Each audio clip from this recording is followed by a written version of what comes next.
morning, and thank you for joining us.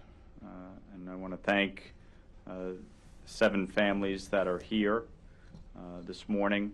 It takes a lot of courage to continue day in, day out, to stand before you and come together as a group in a time of great tragedy for each of them. It has been 172 days since Hamas's brutal October 7th terrorist attack. 182, sorry.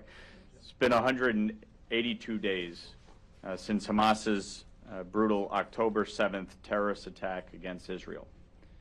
And when terrorists went door to door, murdering men, women, and children, more than 1,200 indiscriminately. The worst mass murder of Jews in a single day since the Holocaust. Make no mistake, this was Israel's 9/11. But for many of the families gathered here today, this was only the beginning of a long nightmare. More than 240 people were taken hostage by those terrorists, and over 100 of them remain in the captivity of Hamas today. At least 32 American citizens were murdered by Hamas on October 7th. And at least half a dozen remain in terrorist hands. The men and women gathered with us today are family members of these American citizens who were taken prisoner, were murdered by Hamas. When I went to Israel in the aftermath of October 7th and watched in horror a 21-minute video, raw footage, unedited, of the terrorist attack of that day, you saw the glee with which these terrorists indiscriminately killed Jews. You saw the joy with which they murdered innocent civilians, and the horror as they kidnapped and held hostage innocent Israelis and Americans. I have had the honor of meeting with these families on many occasions now, including having the Nutra family as guests at the State of the Union to hear from President Biden. They have suffered, all of these families. And as we now have endured 6 months since this attack, it is critically important to ensure that the hostages are at the forefront of these discussions. As Israel defends itself, and I support their right to defend themselves and prosecute the war against a terrorist group, the focus must be on releasing all of the hostages. Not a handful, but all. And so any talk of a ceasefire must include the release of the hostages. Any talk of humanitarian assistance must include the release of the hostages. They cannot be decoupled. They cannot be separated out. These families have suffered enough. And so, what I am asking for, as the President and the administration continue to negotiate with Qatar, with Egypt, with Israel, to try and get terms that are agreed upon, they cannot forget the hostages. And so, as we move into the coming days and weeks, My hope is that we will see an agreement that will result in the release of these hostages, and that these families will be able to be reunited with their loved ones, and that we will be able to move forward in a way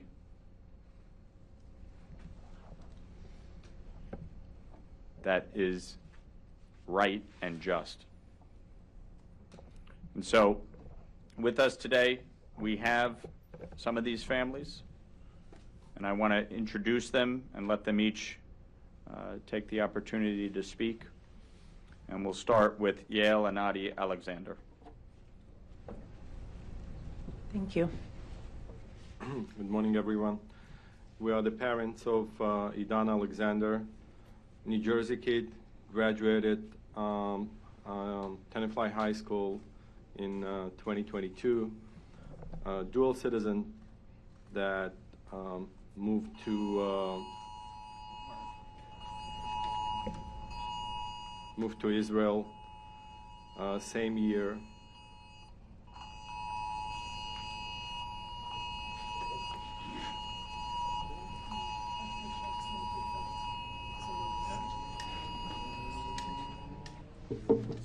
Okay.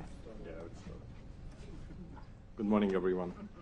Again, we are the parents of Idan Alexander, Adi Alexander, Yael Alexander, New Jersey native, Tenafly High School graduate back in 2022, moved to Israel to serve with the IDF, all-American kid, professional swimmer, still being held hostage by Hamas, and it's already half a year, 6 months since then. We have no additional information about his condition since October 7. At this point, we think that every hostage being held there is under humanitarian. It is a humanitarian issue for everybody, for every hostage, including the Gaza citizens. Thank you for being here today.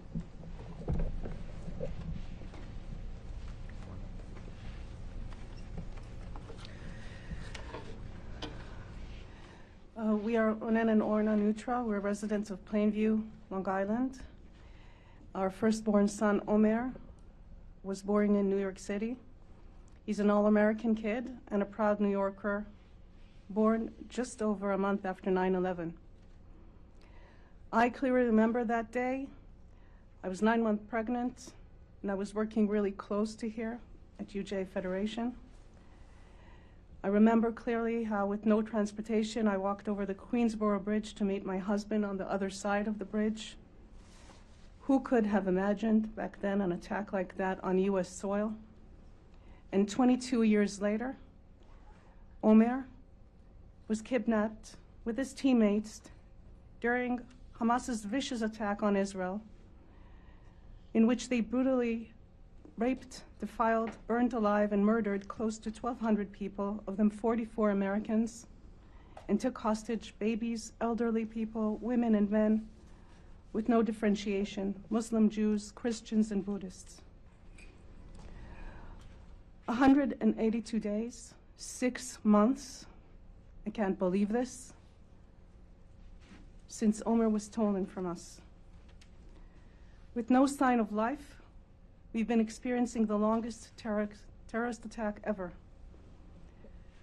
What we've heard other hostages share recounts of stories of abuse, torture, and starvation. Every day, the remaining hostages, 5 of them American, draw closer to death. We're running out of time to bring them home. For 6 months, we've been screaming and pleading in their name. Here today, in New York City, 22 years later, I ask, have we learned nothing? Where is the public outcry? For all those asking for an immediate ceasefire without the release of the hostages, where is your moral compass? The call should be to Hamas, to release the hostages, to put down their arms, and to allow the whole region to breathe once again. Allow the pain and the suffering to end. Releasing the hostages is a humanitarian issue. The release will ensure humanitarian aid can reach the citizens of Gaza and should bring overall de-escalation to the region. We are grateful for all the work the Biden administration has been doing to facilitate negotiations, but we are tired of hearing about progress towards a deal. We don't have time for progress. We need a resolution, a deal that would include all the hostages. By now, they are all in dire humanitarian condition. A ceasefire with no deal, or even a partial deal, could be a death sentence for our son and for the other hostages.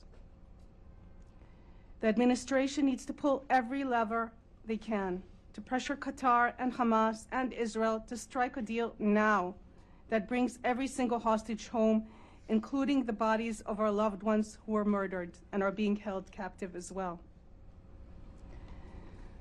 We think about Omer every second of every day.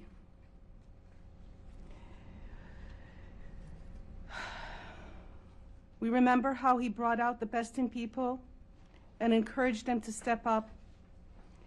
And we are surrounded by a community that he built that is fighting for him, that is not giving up on him. We won't give up on you, Omer. We love you.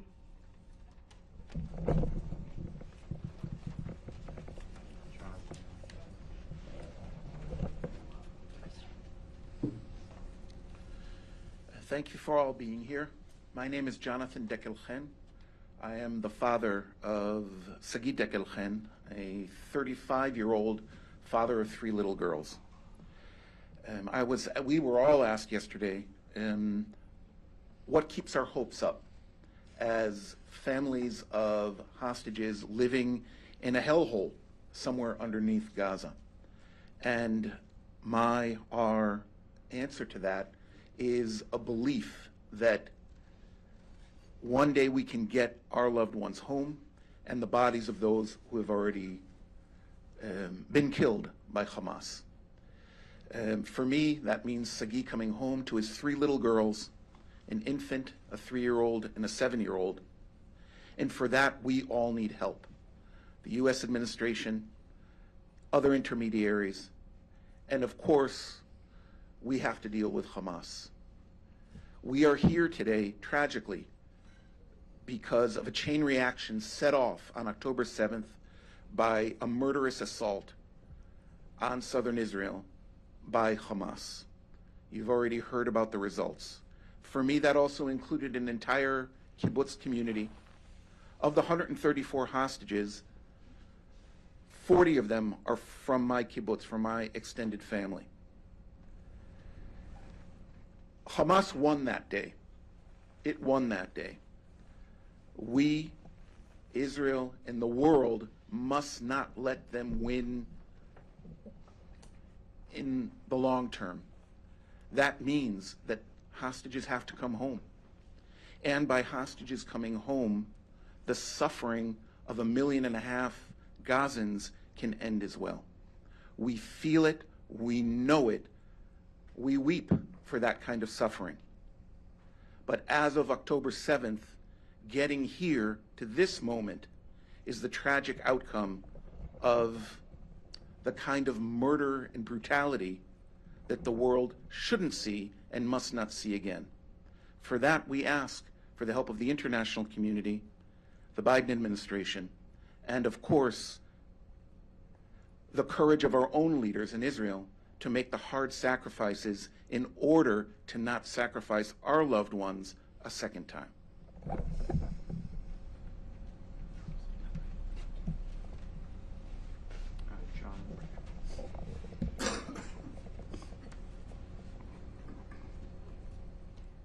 My name is Rachel, and I'm the mother of Hirsch Goldberg Poland, and this is John, Hirsch's father. Hirsch is a 23-year-old American-Israeli dual citizen. He is a civilian and he was attending the Nova Music Festival before being stolen and taken into Gaza. And before that happened, his left arm, which is his dominant arm, was blown off from below the elbow. And all of us here, we all live in a different reality than normal people, and we struggle every single day to run to the ends of the earth, all of us, to get our beloved ones home. And we know for a fact that time is running out. One of the things that we've appreciated within the support we've felt for 182 days is that political considerations among elected officials in the U.S. have been put aside. We've had Republicans and Democrats all say, this is not a political issue. This is an issue of Americans, of hostages. We don't like anybody being held against their will. We are all working to bring them home. And we appreciate that. And I would hope that there will no longer be any political interests nor any electoral interests that influence bringing home these hostages. Bringing home the hostages should be seen as paramount, a requirement, and it must happen, and all Americans should support that. Thank you.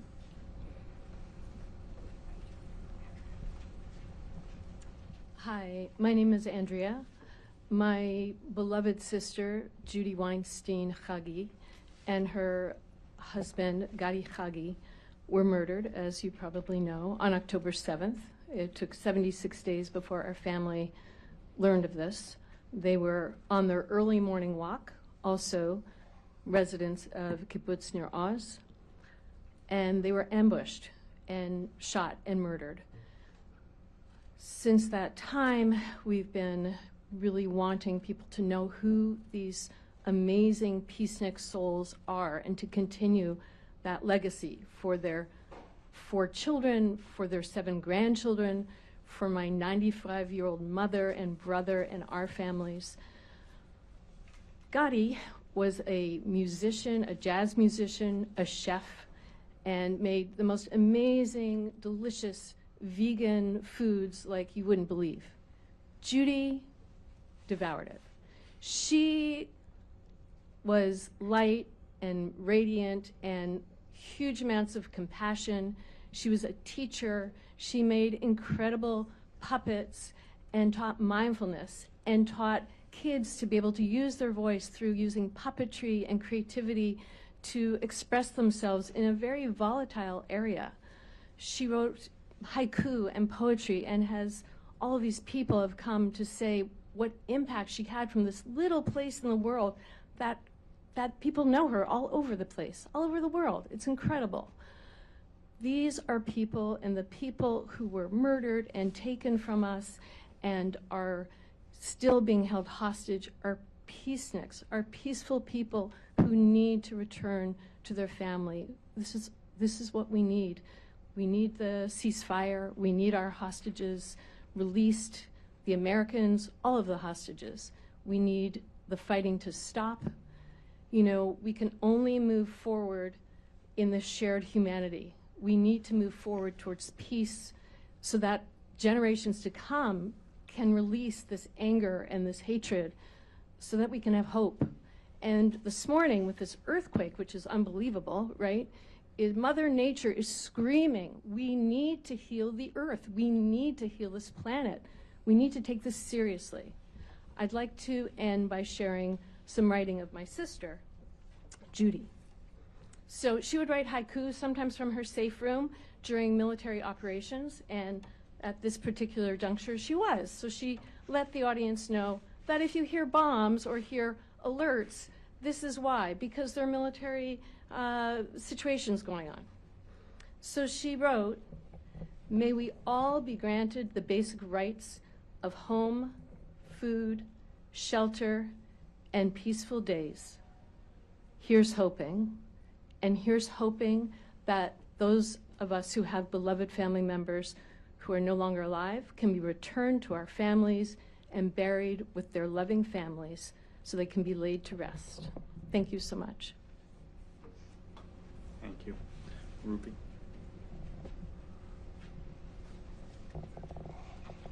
Hi, my name is Ruby Chen. This is my son Roy, father of Itai Chen. I'm the local kid. I grew up here in New York City, Flatbush. I like to say from the public education system, did here City University. Moved to Israel a while ago, and Itai was abducted and kidnapped on that October 7th. We as well have been waiting for information since that day with no type of information whatsoever. We unfortunately, 2 weeks ago, got the news that Itai was actually killed on October 7th, and these savages decided to take his remains for being a bargaining chip for some future negotiation. I don't know if you call these types of people humans. On that day that we made the announcement, we were honored that we got phone calls back here home from congressmen, senators, Republicans, Democrats, from the Biden administration, Secretary of State, Jake Sullivan from the NSC, Vice President Harris, President Biden himself called. And I told all of them more or less the same thing. The Jewish tradition, when you get that notification, you sit a Shiva. A Shiva is the Jewish tradition of a week where you mourn the deceased. And I explained to them, as I explained to the intelligent officials from Israel, we will not sit a Shiva until Itai is returned back to us and put to burial as he should, as any Jew, as anyone that was protecting Israel. And we will not stop until he is brought back home to us. That is our demand. And we are urging the Biden administration to understand, yes, there's no time for the living, but there's also no time for the deceased, where now's the opportunity not to just bring out the humanitarian, the living, but as well to get all the hostages out, including the deceased. And that is our ask. Thank you.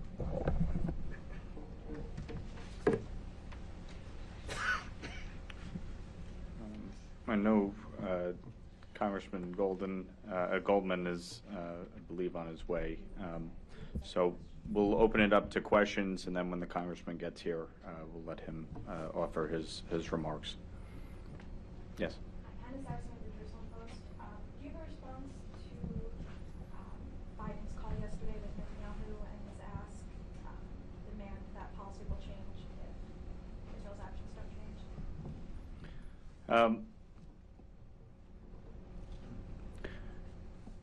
The reason we're in this situation is because of Hamas. Over the last 15 plus years, there have been at least 8 ceasefires, each time violated by Hamas. On October 7th, they indiscriminately murdered, savagely, women, children, and babies. From my perspective, Israel not only has a right to defend itself, it has a right to exist. Hamas does not believe in that right. And so, obviously, in war, there is devastation. And you try as best you can, as we have, when we are at war, to minimize the civilian casualties, to minimize the loss of innocent life. But I think what is important for people to remember and to recognize is that Hamas is putting innocent Palestinians in harm's way. They continue to operate out of hospitals, out of schools, and continue to use innocent Palestinians as human shields. There is always going to be mistakes and travesties in war. And obviously, I think Israel, to the best that it can, is trying to minimize that. But I think what needs to be abundantly clear to everyone is that the fastest way for a ceasefire to occur is for Hamas to surrender and to release the hostages. In the absence of releasing the hostages, I don't know how you could possibly have a ceasefire. And I think the administration needs to be very clear in its position on that. I also think the administration needs to put more pressure on the Qatari government to help get a deal done. As the families pointed out here, these negotiations have been long going, 6 months. And a lot of time has been spent saying that we're close to a deal. There needs to be a deal that includes the release of the hostages, period. And as the humanitarian efforts are underway to help innocent civilians in Gaza, those hostages must be released. Are you, Congressman, or any of the grieving families getting indications or signals from the Biden administration that a temporary ceasefire might not include the release of hostages, or is this a fear? I think some of the readouts from yesterday were a little startling in what was included or not included. And I think obviously, you know, there's been clearly a political and electoral undercurrent that has been taking shape here in the U.S. that I think is having an impact on some of the, at least, public pronunciations. I don't think that the policy has changed insofar as they want the hostages released. I think they have made that clear. I think they need to continue to make that abundantly clear, that there will not be any decoupling of a ceasefire with the release of the hostages. The hostages must be released. You have American families, American citizens, who have been impacted by this. That must be at the forefront of our minds and our efforts in trying to bring this conflict to a resolution. If you want to, yes, please. I think that's a perfectly legitimate question.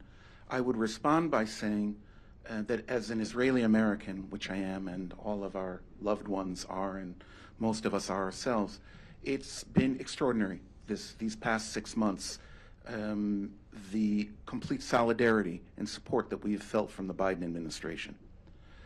Of course, the administration is perfectly capable and has the responsibility of acting in the best interests of the United States. At the end of the day, however, nothing has happened, at least in my opinion, over the last 24 or 48 hours to in any way make me think that the conviction of the Biden administration that we have heard clearly and been shown during our meetings towards the release of all of the hostages, all 134 of the hostages, has changed even a little.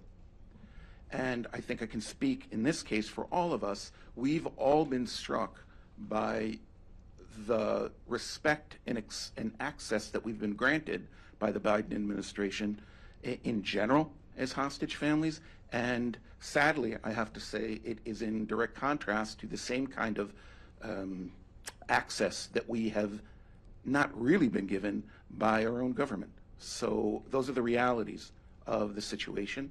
And so one can go out of one's way to interpret a readout in this or that way, but that's all it is. It's a readout. And the facts are complete support from the Biden administration up to now, and there is no reason to believe that that has changed. Contrast drawn between the Biden administration and the Israeli government, correct. I'm sad to say. Does not give me any sense of joy or pride, but that is those are the facts on the ground.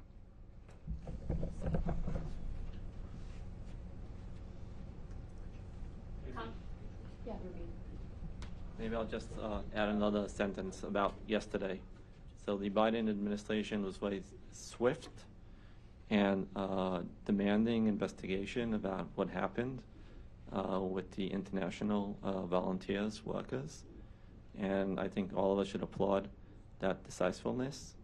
I would just go back and point out to the fact that on October 7th, 44 U.S. citizens were killed on that day.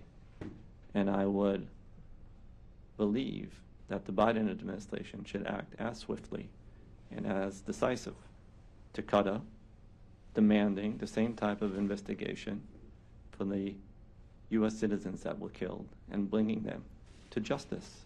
Why has that not happened? Why are the deceased U.S.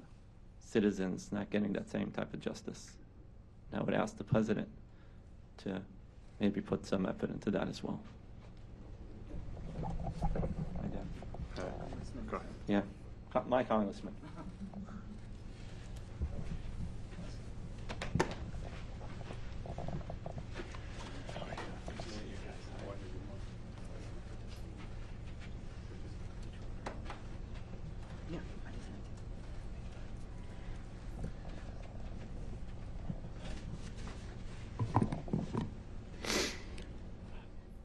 We've had too many of these press conferences. We've had too many of these gatherings for these families that are struggling, that are devastated, that are completely in the dark about what is going on with their loved ones who have now been held hostage for 6 months without any wellness checks, without any proof of life, without any of the requirements for prisoners of war or hostages by international law. And there's plenty of attention, and there should be, on the humanitarian issues and concerns that are going on in Gaza, and to what extent Israel is playing a role. But it is beyond me why there is so little attention put on Hamas to release illegally captured, tortured, potentially raped hostages who are innocent civilians. If there's going to be a ceasefire of some sort, a stop, a pause, whatever you want to call it, to allow for the hostages to be released, then we need two parties to agree. Yes, of course, Israel has to agree, but so does Hamas. And we cannot continue to have these meetings, these gatherings, continue to ask these families who are suffering so much to stand up again and again just to remind this country and the world that their loved ones remain in captivity, held by a terrorist organization. And you tell me one other time in our history that Americans have been held hostage by a terrorist group and nobody pays attention. Nobody seems to care. And yes, I certainly hear far more from folks advocating for a permanent ceasefire. And every time someone comes up to me and says, why don't you demand a permanent ceasefire? I ask them, well, what should happen to the hostages? Now, they all say, well, of course the hostages should be released. Israel does not control the hostages. Israel cannot release the hostages. So it is long past time that every single country in the world, in the UN, in the EU, in the Arab League, every single country needs to be calling out Hamas to release the hostages. I am tired of the ICRC saying that there's only a political solution here. The ICRC's job is to make sure that prisoners of war, that captives are healthy according to international humanitarian law. Their job is not to negotiate a political release. And yet we have British government officials threatening to withhold aid to Israel if Israel does not allow the ICRC in to check on the arrested Hamas terrorists. Yet there's no call for the ICRC to check on these families' loved ones. It is long past time that the world rises up, led by the United States, and demands that Hamas release the hostages right now. And if there are countries that have connections to Hamas, then we need to ratchet up the pressure on those countries to put pressure on Hamas to do the right and just thing, to do the thing that international law requires. This war would end today if Hamas released the hostages and surrendered their arms. It would be over today because a terrorist group attacked Israel and innocent civilians during a previous permanent ceasefire, brutally, horrifically killed many, tortured others, raped others. That's why this started. And Hamas can end it today.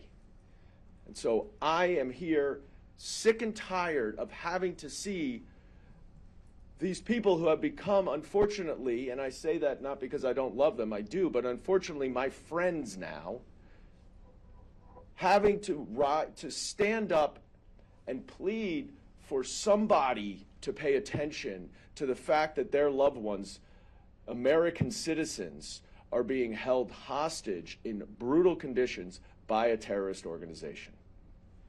And it is time that the United States and every other country around the world stands up to terrorism, stands up for democracy, and demands that our loved ones are returned today.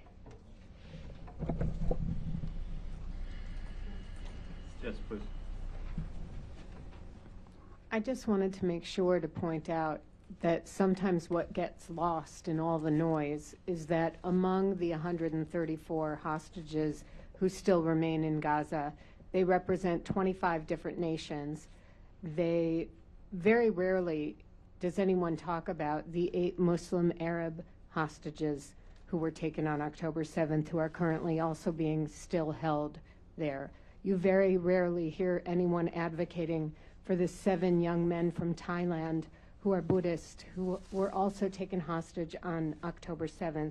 You rarely hear about the Mexican, Nepalese, and Portuguese hostages who were taken on that day. And I think that it is very important to recognize that these people are not a monolithic group, that this is an extremely diverse group of people who are being held, and that different religions, as we know, Christians, Jews, Muslims, Hindus, and Buddhists, who range in age from 14 months is the youngest hostage, Kfir Bibas, up until the age of 86. And I hope that that doesn't get lost in the noise. Any other questions? I would welcome anyone to speak about how they think American sentiment has shifted in the past 6 months or more recently. It does feel like there's been a turning point. Yeah, it's a good question. It's an appropriate question. There's been a huge shift. There's no question. And how, I think, I'll just speak for myself, but how could there not be? The devastation in Gaza it's so tremendous. The starvation, the destruction, the illness, the death. We see it every day on the news. We hear about it every day. How could people of conscience not feel that something has to happen? There needs to be a ceasefire. And that, you'd be inhuman if you weren't. And I do think that there's been a big shift, not just in the United States, but across the world. The shock of October 7th, the images have faded, you know, in relation to the images in Gaza and the shock about what's going on in Gaza. That's real. And I was thinking about this as I was listening to people speaking, and I was listening to Rachel just now. You know, but one thing I'd like to say about it is, it doesn't matter if you believe that Hamas is a brutal terrorist organization, as we all do, or you believe that they're freedom fighters trying to liberate their people, which I think there's a huge sentiment about that, and we can't deny it, right, in the U.S. and across the world. But it doesn't matter, because 134 innocent people are still hostages. They are still there. They have nothing to do with that. They are still being held captive in these brutal conditions. This is still happening. So I guess that's what I think we all want to make sure is imprinted on everyone and doesn't get lost, is that we can't stop that tide. It's real. It's happening. And there are many reasons for that public opinion to be shifting, and to still hold that humanity, that there's no reason that those hostages should still be captive. So. I want to add something. It is very important to be able to view some of these issues in isolation. The humanitarian crisis that has unfolded as a consequence of the war is separate from the ultimate objective of the war effort, and is separate from a discussion about the hostages, about Hamas, about what Israel's right to self-defense. And I think what the president expressed to Prime Minister Netanyahu yesterday was an emphasis on Israel's approach to the humanitarian crisis, and that it is insufficient. And that is true. But that does not mean that Israel's right to defend itself does not exist. It does not mean that Israel does not have the right to defend itself by attacking Hamas if Hamas will not surrender and will not return the hostages. So we need to keep those two concepts separate, and there's no question that Israel has a responsibility because of their military operation to provide aid and food to the civilians in Gaza who have been displaced and are now refugees. But Hamas also needs to stop this war and recognize that they are continuing the destruction and the violence by holding on to hostages and bodies that they are treating terribly. I'll just say a few thoughts on this. In the aftermath of October 7th, President Bush said that the world stands with Israel in the aftermath, but the moment they defend themselves, the world will turn. And we have seen that.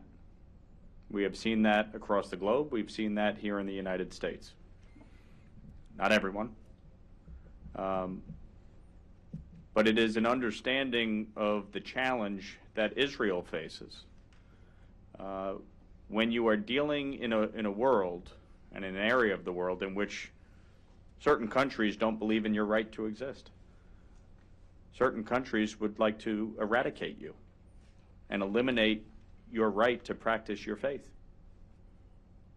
And so there's a lot going on here. These are not just, in one silo. There's a lot of factors at play here. And yes, the humanitarian aspect of it is important. And yes, we want to make sure that innocent Palestinians are not being harmed. But that is also up to Hamas. And again, All of this could end very quickly if Hamas would surrender and release the hostages. And from my perspective, that is the fastest way for this to end and the cleanest way for this to end. And that is where the world should be putting their pressure on. The call should be for Hamas to surrender and release the hostages. Okay, we're gonna wrap up at this time. I want to thank AJC for hosting us. I want to thank all of the families for being here, and my colleague in government, Dan Goldman, for joining us. And thank you all for being here to honor these families and to highlight the situation that their loved ones continue to endure. Thank you.